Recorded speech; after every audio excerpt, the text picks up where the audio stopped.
অর্থনীতিতে মন্দাভাবের কারণে উন্নয়ন বাজেটে বড় ধরনের কাটছাঁট করেছে অন্তর্বর্তী সরকার।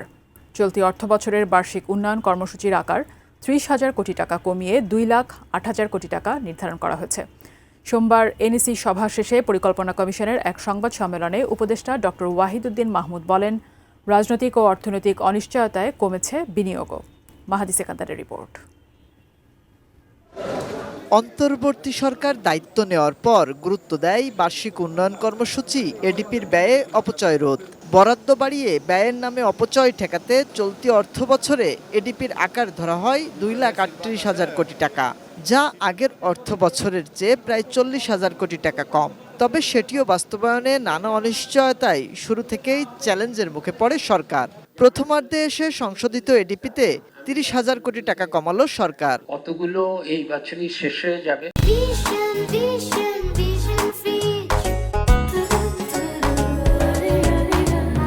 এনইসি বৈঠক শেষে পরিকল্পনা উপদেষ্টা ডক্টর ওয়াহিদুদ্দিন মাহমুদ জানান, সবচেয়ে বেশি বরাদ্দ কমানো হয়েছে শিক্ষা ও স্বাস্থ্য খাতে।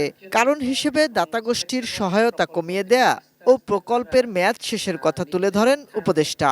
এছাড়া মেট্রো রেলের এমআরটি লাইন ১ ও পায়রা সমুদ্র বন্দরের ব্যয় কমানোর কথা জানান পরিকল্পনা উপদেষ্টা। আস্তে আস্তে সাহায্যের পরিমাণ কমে গেছে এবং লক্ষ্য করা হয়নি যে সাহায্যের পরিমাণ কমে গেলে প্রকল্পগুলো তো বন্ধ হয়ে যেতে পারে।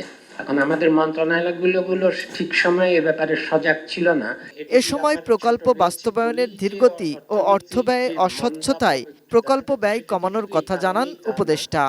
অর্থনীতির মন্দাভাব দেখা যাচ্ছে যে রাজনৈতিক অনিশ্চয়তার কারণে, যে কারণে বিনিয়োগ হচ্ছে না। বিনিয়োগ যদি হতো তাহলে এই এডিপি ছোট হলেও কোনো অসুবিধা হতো না। সংশোধিত এডিপিতে পরিবহন ও যোগাযোগ, বিদ্যুৎ ও জ্বালানি, শিক্ষা সহ ৫টি খাতে সবচেয়ে বেশি বরাদ্দ দেয়া হয়েছে।